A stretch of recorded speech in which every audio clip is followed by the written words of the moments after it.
Hey guys, Ramsey here. Welcome to another video. Today we're going to do another episode of Ramsey's ramblings on discontinued fragrances, mostly because we're on a little bit of a discontinued kick these last couple days. Rich Mitch joined the live stream yesterday. Thank you, Rich. I would say between his knowledge and the little bit that I have stored up here, we probably have the best duo as far as discussing vintage and discontinued fragrances that I can think of as far as on YouTube goes. There's some very well-known and very well-versed reviewers, but I would probably put Rich's knowledge up against anybody. And so, blessing to have him on the channel. And it's Wednesday, the 27th of July today. On Friday, the 29th, the wonderfully gifted Liz Moores of Papillon fame is going to be joining us. So if you have time, please join that live stream. Ask your questions. It's going to be interactive, but of course, you know, it will be put up on the channel afterwards. So if you get a chance, either if you can make it live, if not, it's in the middle of the workday for most of us in the US. But if you can't make it live, then you'll be able to watch the recording. But I'm very excited for that. So this version or this episode of Ramsey's ramblings on discontinued fragrances is, of course, going to continue on the trend of covering fragrances that we haven't covered in this episode yet. Now, if you watch the channel regularly, most of these you will have seen mentioned at some point in time during the live stream, other episodes, but I like to put them in this particular place because of the fact that I make playlists, and inside of that playlist, you'll be able to just watch the discontinued fragrances videos, and I want them all in one place. I have a master list, and the ones that have not been covered in Ramsey's ramblings on discontinued fragrances are not on the list. So even if we talked about them in some form or fashion, I want them specifically on the list. And don't forget, some of these are different versions, okay? So the fragrance may still be in production, but there's either a different distributor or a different version of a different concentration that's no longer produced that I would like to highlight. But most of these are discontinued, okay? And we're going to start with the scent of the day. And this was inspired directly by talking with Rich yesterday. I realized I haven't had a chance to wear this yet this year, and I absolutely love this. It might be my favorite mint fragrance, actually. I think I like it even more than Geranium Pour Monsieur. It is Cartier's Roadster. So this is Mathilde Laurent's first masculine fragrance for Cartier when she became in-house perfumer in 2007 or 8, I want to say. This came out in 2008. She might have became in-house perfumer in 2007. Unfortunately, it's discontinued. This is meant to look like a Cartier watch dial, this little nipple-looking thing right here. Looks like a Cartier watch dial is the point of it. You know, if you put it on your arm, there's the dial for the watch. Cool little bottle. You know, it can sit this way, flat, or it can stand. I like that about it. But it's fresh, it's green, it's got mint, like I talked about. But the thing that really, I love wearing this in the summer is that, yes, it's fresh. It has some citruses. It has the bergamot. It has the mint. But it also has a little bit of depth underneath. It's a little resinous. It's a little, you know, I think Rich yesterday said you get a little bit of an apple vibe, and I know what he means. I think it's kind of the mixture of the mint with the patchouli, because the patchouli adds some heft to the fragrance, and then on top of the patchouli, you're given a little bit of vanilla and a little bit of labdanum, which, you know, give it this resinous-like vibe. So it's minty, it's fresh, but it's also resinous and it lasts. And I love wearing this during the summer. There is a big dose of synthetics in here, cashmeran or isoe or whatever Mathilde Laurent decided to use. And so, you know, understand it's a designer, but it's a very well-made designer. If they still made designers like this, we would be in a much better place than we're in right now. That being said, I'm very glad to have it. I like wearing it in the warmer weather. It's going to be 100 degrees again in Texas today. It's just nonstop. 100 degrees, 100 degrees. No rain. and it's just perfect for that weather for me. I mean, I just love it. It's beautiful too. So Cartier's Roadster is the first one on the list of Ramsey's Ramblings on Discontinued Fragrances. Now the next one is not necessarily discontinued, but this particular version and distributor is, and this is the only way I would recommend you buy this perfume. Do not buy the new stuff that's coming out from Coty. You will be disgusted. You will be put off. You will crinkle your nose in anger. You will, you know, you'll wonder what in the world is this disgusting, syrupy, sweet thing Ramsey's talking about. He hates sweet fragrances. Why is he talking about this? I do hate sweet fragrances, but the vintage of this is much better than the modern stuff. This is Joop Homme. Okay, now Joop Homme has come out in multiple iterations. If you look at the current version of the juice, it's bubblegum pink. See how this has this brownish, dirty-like tint to it? This is the Lancaster version, and you can tell it a couple ways. Number one, it's got the symbol on the atomizer, which the new ones don't. The detailing on the atomizer's gone. Number two, it's right here. The new one just says Joop Homme. The old ones just say Joop. The new ones say Joop Homme. This little tree right here is gone. So this is removed. And the distributor says Coty, not Lancaster, on the bottom. So I've shown this before, but it's the Lancaster distributor that you want. So if you can find one that says Lancaster, yes, it does still have some sweetness, but the sweetness is much turned down in the old one. And the detailing, not just of the bottle, but of the fragrance are turned up. So what I mean by that is the ingredients smell higher quality. You can pick out the nuances of the fragrance better. The sandalwood smells much higher quality in here, but obviously this fragrance is about a couple things, a couple big things. It's about orange blossom. It's about heliotrope, that powdery, Play-Doh-y, you know, almost like you can just sink your tooth into it. Like, have you ever had like a cast made of your tooth, you know, and they put that putty up there and they take it out and it molds to the shape of your tooth? That's the feeling of heliotrope. That you know, almost like circus peanuts, you know what I mean? And it has some of that in here, but it's a huge cinnamon, and the base is that patchouli, tonka, vanilla. Now, the perfumer is listed as Michel Almerac on Parfumo, but there have been interviews given by Pierre Bourdon where he says he created this fragrance.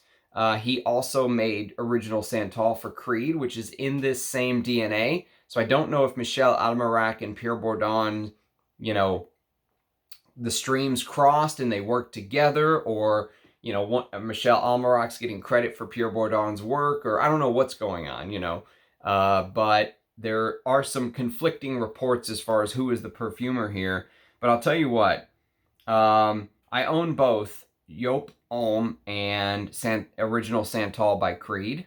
I like them both in certain situations. You have to be ready to wear them, and don't ever wear either in the summer. You know, you do, even though most Creeds you can wear in any weather, Original Santal is like the one I would recommend keeping that for winter. It works best when it's cold. I don't own Mont Blanc Individual. Mont Blanc Individual is also a Pierre Bourdon, if that gives you any, you know, information on this DNA and how it was created. So Pierre Bourdon claims he created Joop. He did create Mont Blanc Individual, and we're 99% sure he created Original Santal for Creed. So, but you get the idea. I mean, look at the color of the juice. For a masculine fragrance, this was all, you know, the box was pink. In the late 80s, a bunch of brands started to get on this colored juice trend. Alfred Sung Homme did the same thing. They put out this purple, nuclear purple looking juice. And of course, Joop had the purple juice, and there's other examples of different juice colors. But, you know, for a Oriental semi-sweet, I would say this is semi-sweet. I would say the new stuff is bubblegum sweet. Okay, so that's kind of the difference. There is a jasmine and there is a lily of the valley note, 2 white florals with orange blossom at the top, which is also a white floral. So it's the trinity, the holy trinity of white florals here. But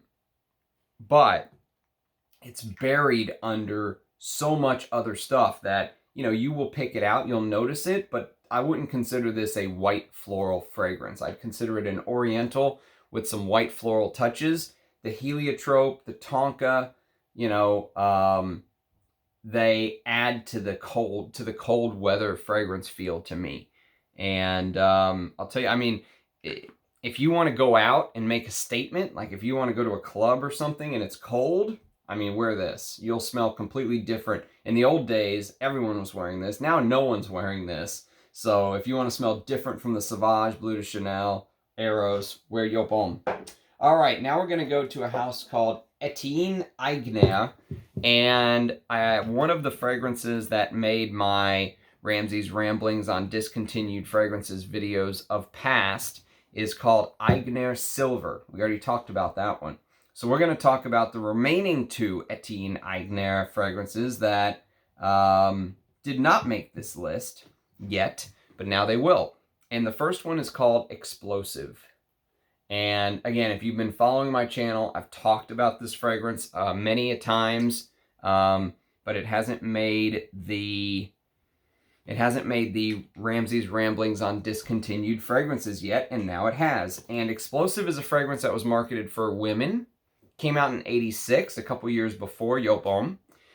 It's this aldehydic rose, iris, floral fragrance. It has a very convincing base for a cheapie. Okay, I think this was 30, 40, 50 bucks. I'm not 100% sure. It is discontinued now. Wouldn't be on the list otherwise. There's a base of oak moss, ambergris, patchouli, sandalwood, and vetiver. It feels like there's real ambergris in here, even though there's probably not. It's very convincing, okay? And it has this spicy geranium feel, almost carnation-y, but I think it's geranium and lily of the valley, okay? And that combo of geranium, spicy geranium, you know, soft lily of the valley with rose and iris, and they've made it animalic in a way. So, you know, if you like the crazy 80s, late 80s masculine fragrances that started to go down that insane floral combo, like for example, if you like things like Aquitos by Alain Delon, you know, if you like things like Tenere by Paco Rabanne, those kind of just insane floral fragrances that started to come out in the late 80s, check this one out. That were issued for men, check this one out. It's for women, but it's done in that same style. And I think it punches way above its weight class. And this is thanks to Heinke. She sent me this bottle. It's one of the only bottles that is in my collection I didn't pay for with my own money. But, you know, I have no problem accepting something like that from a friend. But I'm so glad she did because I absolutely love this. This is beautiful. Explosive by Aigner. And then if you watched the live stream yesterday with Rich Mitch and Eugene hopped on later, I had mentioned that this was my scent of the day. This is Aigner. You can see their little symbol down there. This is called Super Fragrance for men. Eau de Toilette. Look how 70s this box is. You can see right there how 70s this box is. It's a 15 mil. And here's the bottle. Looks like this. It's a splash, so I decant it. But there's the bottle.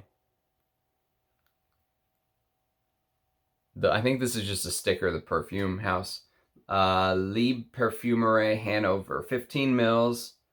There's the bottom, if you can see it. And this fragrance is basically, this fragrance is, oh no, it just got all over me. Great. All right, so this fragrance is basically a oriental, spicy oriental with woody touches, okay? So it's an oriental at heart, I think. And it has this animalic note of costus. And costus is basically a derivative of a plant. And yeah, so it feels, this fragrance also doesn't really go with the Roadster I'm wearing. I'm gonna have to wash my hands after this. But the costus feels like a civet-like vibe, like a wet animal civet-like vibe. So it's animalic. It's also from the exact same year that Lagerfeld cologne came out, which was another early oriental for men, if you will. So you can kind of see the gears turning, the transitions happening to other fragrances for men in the late 70s. And I love Lagerfeld cologne. And this is more green because there's tarragon and galbanum and stuff like that. It's also even more animalic because of that big costus / civet note, whatever you want to call it. It feels like there's civet in here, even though I think it's just costus. I don't think there actually is civet in here, but it feels like that. And there's also some beautiful florals. There's iris and jasmine and stuff like that. There's patchouli, sandalwood, and cedarwood. Yeah, it's a good fragrance. I'm glad to have it. Prices are insane. It's a true unicorn.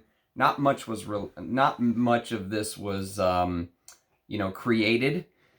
And so I think the house of Aigner was owned by Chenille at the time, and they kind of split up their distributions, and there wasn't much of this made. And long story short is, if you see it for a good price, even if it's just a mini, if you just want to try it, it's worth trying to understand, you know, the progression of the fragrances and how the years went by. But that's Super Fragrance from the house of Etienne Aigner. And that pretty much finishes my Aigner collection. You've seen them all on Ramsey's Ramblings on Discontinued Fragrances. Now we're going to go to a new discovery for me. One I've been hunting for a while, but it wasn't until Amouage finally found me a bottle that I was able to procure it.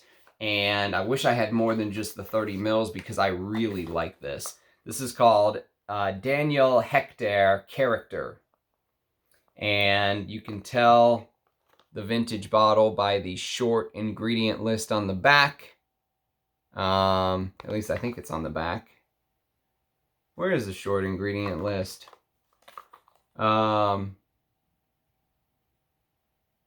Where's the ingredient list? Is it on the bottle? Let's see.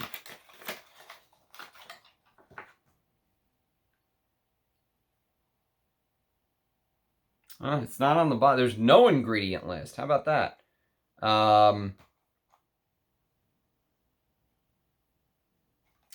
Well, anyways, you can tell it's older because it's got the 85% volume.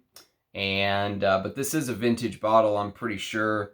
If it's not, it's an amazing modern version. I'm pretty sure this has been discontinued for a long time, though. I don't think this is still available for purchase. Daniel Hechter Caractere is this green, dark green, ultra mossy, you know, almost like you're... This is a great example of what oak moss does in a fragrance. It feels like you're in a tunnel, like you're inside of the tree, and the tree is surrounded by moss. And but it's very green, like they filled it up with basil and artemisia. There's spicy carnation in here. And then the thing that I really like is the base has this castoreum leather vibe, And even though this came out in 1989, it feels like it came out in 81 or 80, if that makes sense. You know, the early 80s when stuff like Koros and Antaeus came out. It has that vibe about it. And, oh, it's so good. Definitely worth more than just 30 mils in the collection. I'll try to find another bottle, but Parfums Daniel Hechter. This is the only fragrance from this house that I, you know, can think of that I even want, but damn, it's a good one. If you're going to do one fragrance, this is the way to do it. Ultra masculine, you know, ultra against what's popular right now, which I love, and I'm sure if you watch this video, you will probably love that stuff too.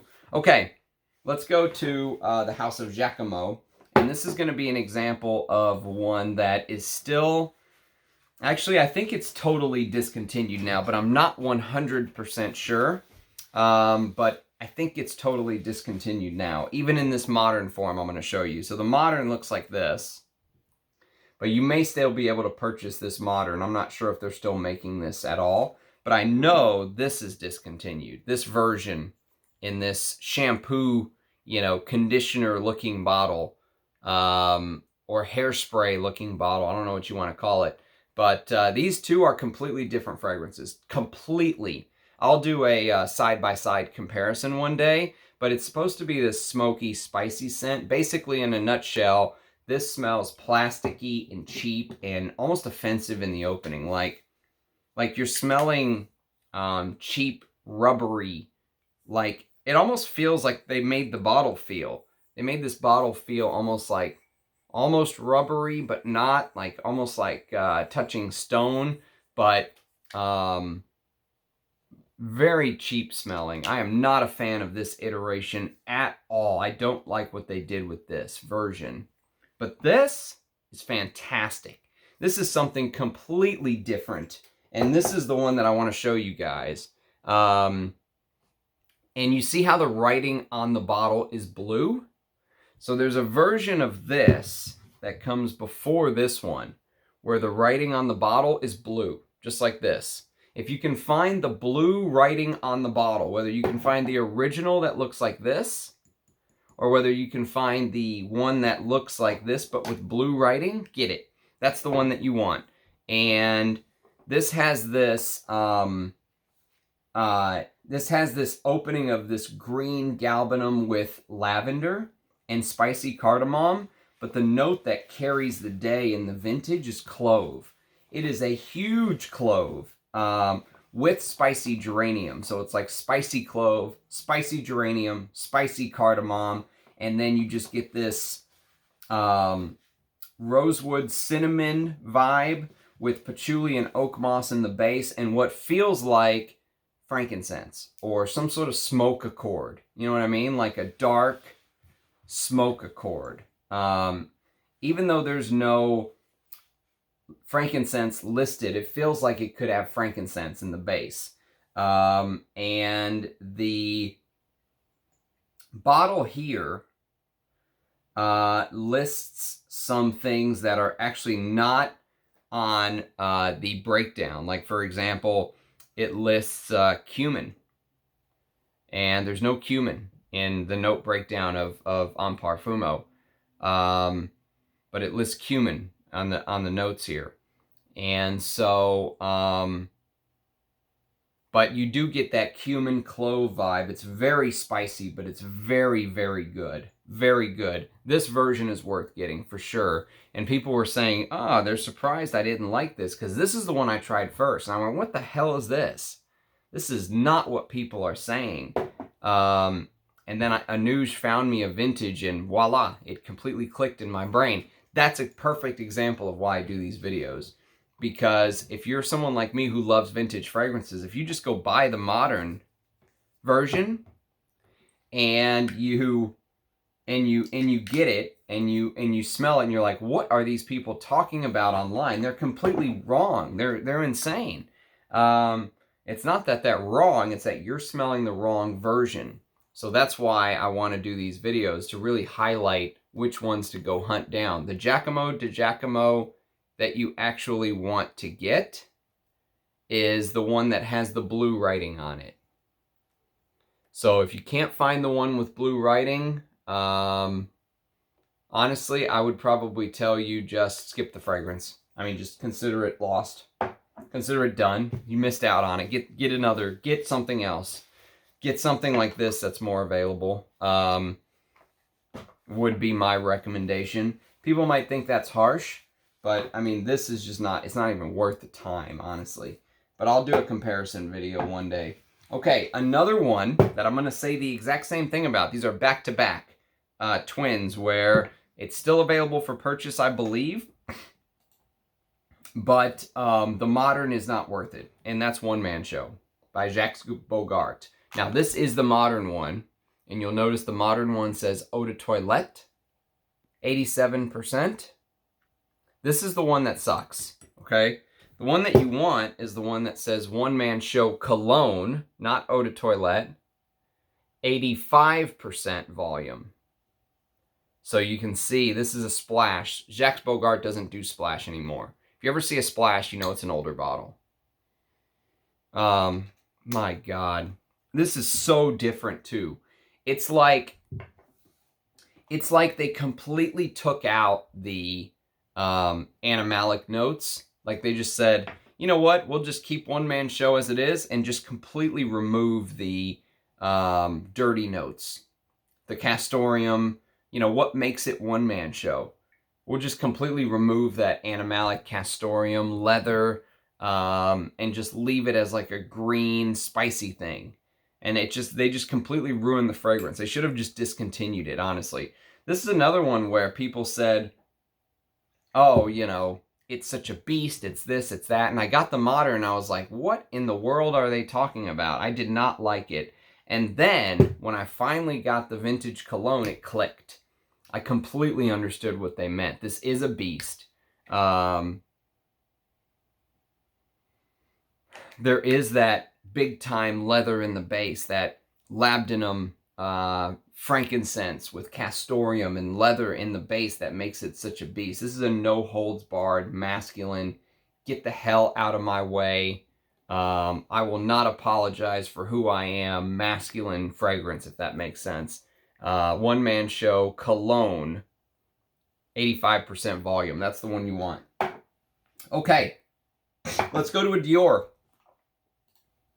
We did lots of Diors on this list so far, on this list of videos where we've highlighted the discontinued fragrances. We did Dior Essence in the Eau de Toilette. We did Dune Pour Homme by Dior, which is discontinued now, sadly.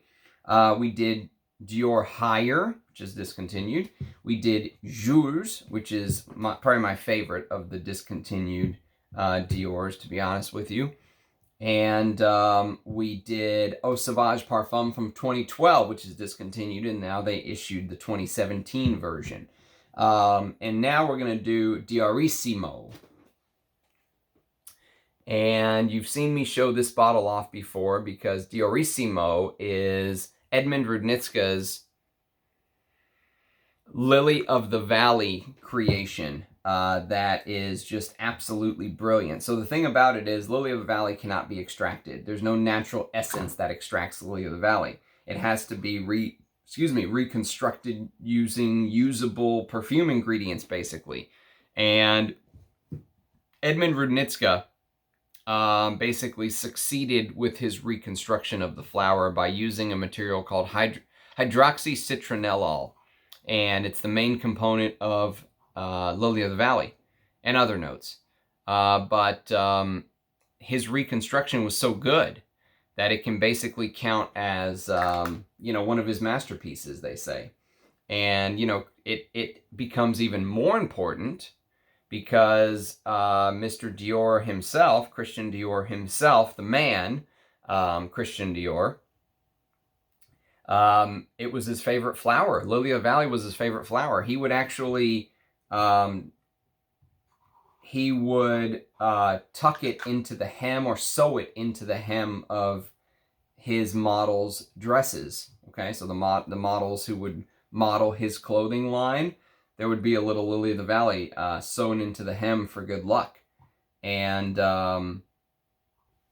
It's an amazing fragrance. It's not my favorite style. If you know my style, you know a Lily of the Valley fragrance is not my favorite, but I really appreciate it for what it is. And this bottle is discontinued. This is the bottle that you want to look for, or something like this. You know, one of the older ones, because in 2009, Francois Demachy had to reformulate this according to the new IFRA guidelines.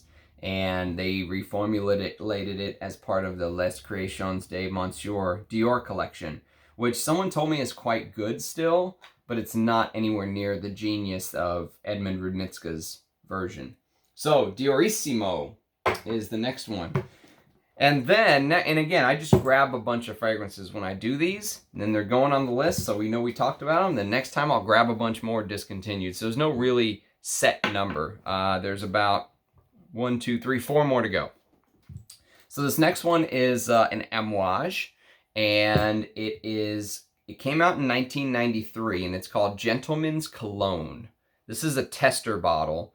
If you watch my Russian Adam interview from a week ago or so, he showed what the actual gold cologne or gentleman's cologne looks like, or gentleman's EDT. It's all the same fragrance. So this is a tester. You can see it has the cheap little tester cap on there. But even for a tester cap, look at the detailing on the cap. Beautiful, right? And whoops, I showed you that upside down. Now look at the detailing on the cap. There you go. Beautiful, right? This has the most beautiful Omani white frankincense note I've ever smelled. This Omani white frankincense, Hijari frankincense, whatever you want to call it. It's absolutely beautiful in this fragrance. It smells...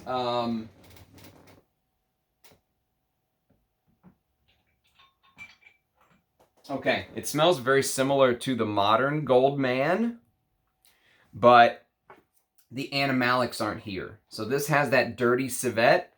This is more in a cologne style.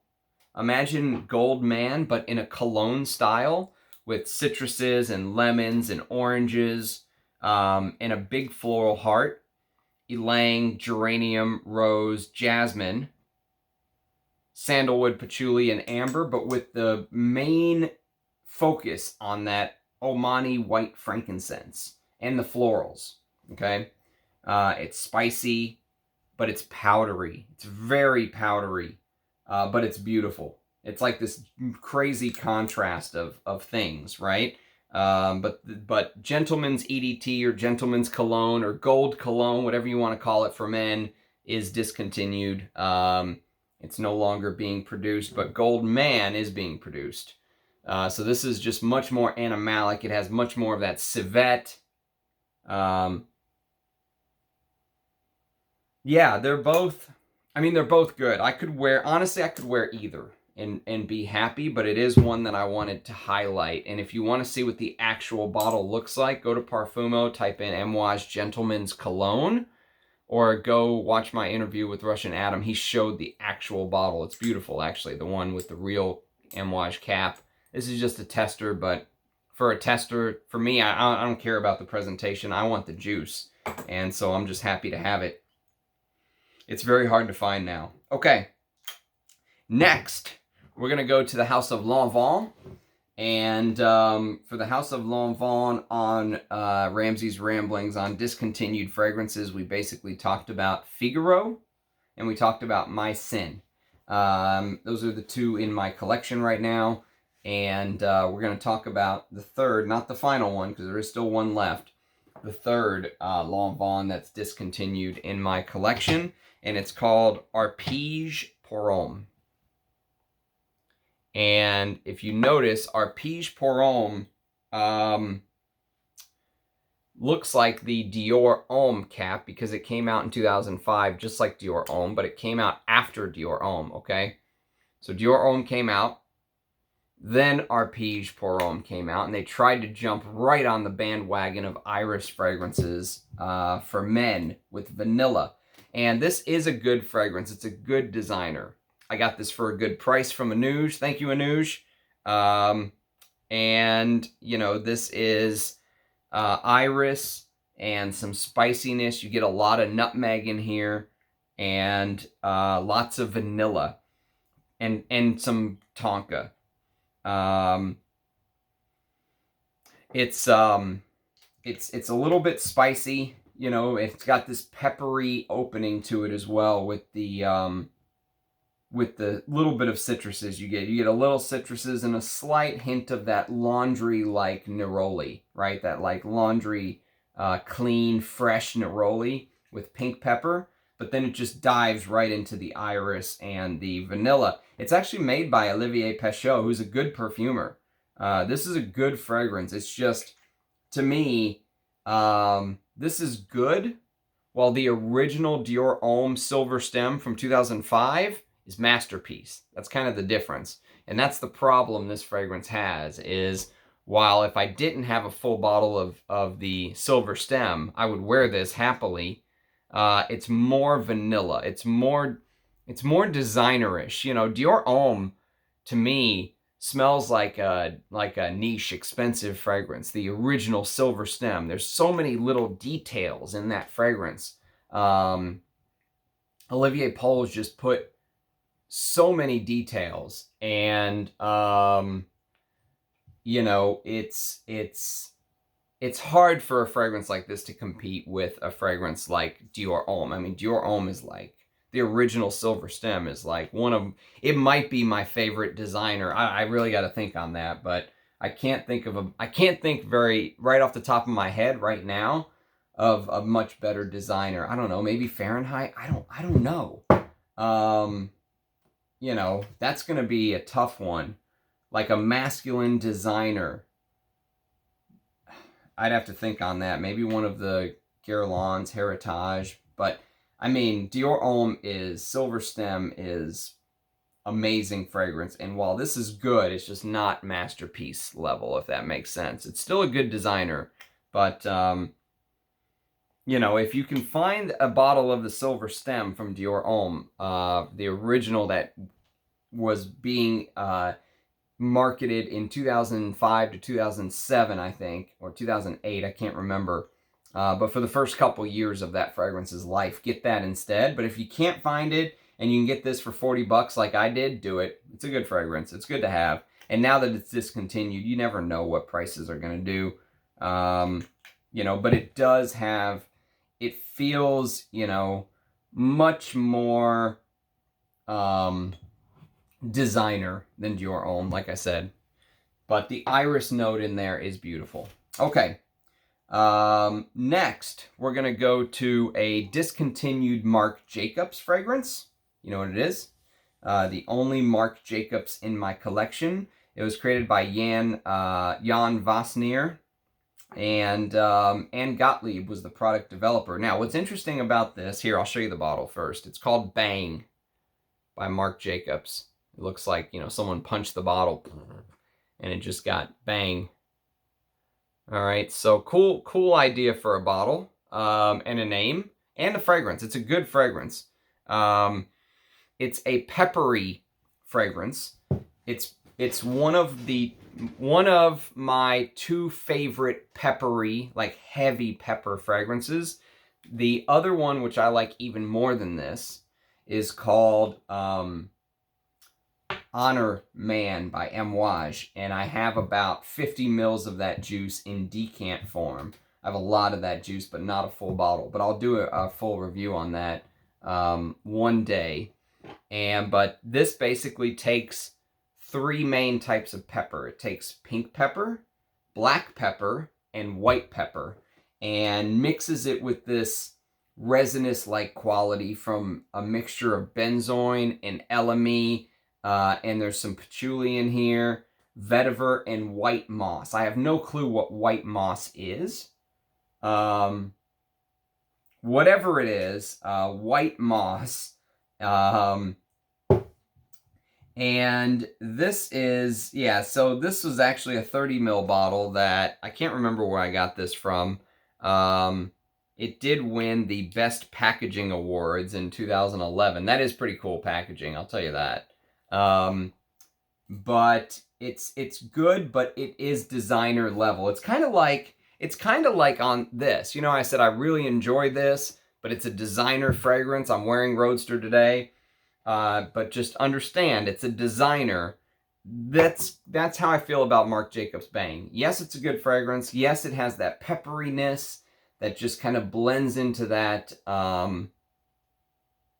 you know, that resinous elemi, which gives off this lemony, like, you know, a little bit of like fresh smokiness, you know, like lemony. There's no citruses in here, but elemi will give off, if you think you're smelling citruses, it's probably the elemi in here.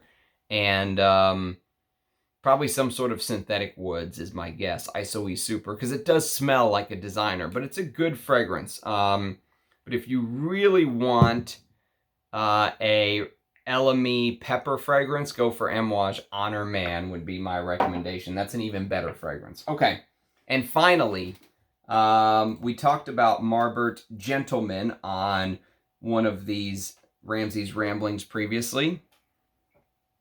And now we're going to talk about my favorite Marbert fragrance. We're going to end with this one because it is my favorite, and it's worth ending on. This is Marbert Man. My God, if I could get a backup of this, I would. It is, it's everything that I love in a fragrance, basically. It's created by Raymond Chailan, and it's patchouli and honey. Remember how much I said I love Givenchy's Gentleman EDT, which is now discontinued. Patchouli and honey. This is patchouli and honey, and I think this came out in the mid to late 70s as well, which is right around the time Givenchy's Gentleman really got popular. Really got popular.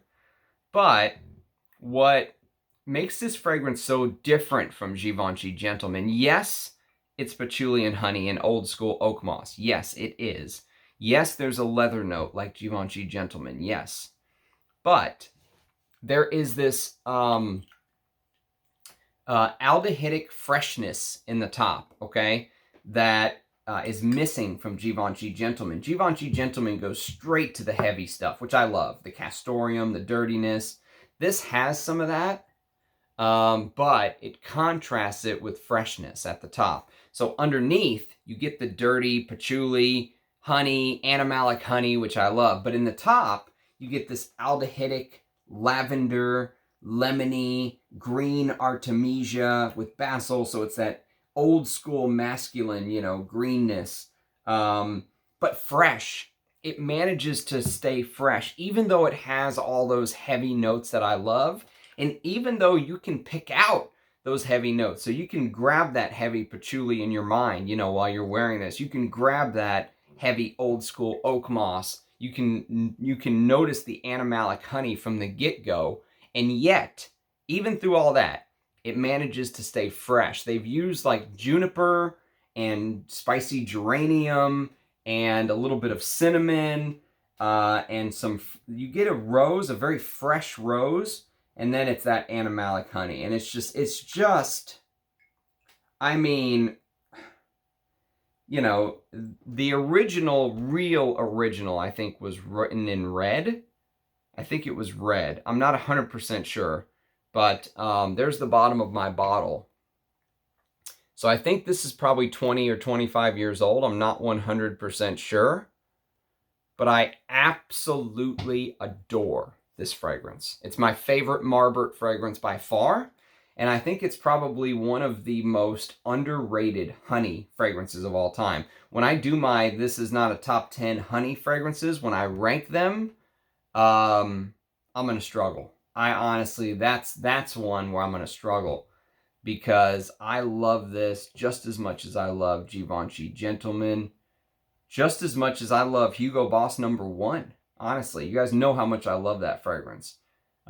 This is right up there, but it does it in its own way, which is unique. So, 45 minutes in. Thank you very much. I'll try to do another video tomorrow. If I don't get one in tomorrow, remember Liz Moore's interview is Friday, the 29th, from Papillon. Cannot wait to hang out with her and chat with her and get her thoughts on her brand, her journey, how she got here, all that good stuff. You know, that's coming very soon. And I'm very blessed and honored to have her on the channel. Can't wait. So cheers, everyone. Thanks for watching. Much obliged. I appreciate all the support. You guys are awesome, amazing subscribers that I have with this channel. So knowledgeable, so giving with, you know, decants you guys have sent me, you know, information you've sent me, recommendations. I mean, it goes on and on and on. It really does feel like we've got like a real community here, you know, like a little mini family going at Channel Ramsey, and that's special nowadays. So I appreciate it. Thank you for the support, subscriptions, comments, all that good stuff are always appreciated. And I hope everyone is doing well, and I hope to see you tomorrow with another video. Cheers, guys. Bye now.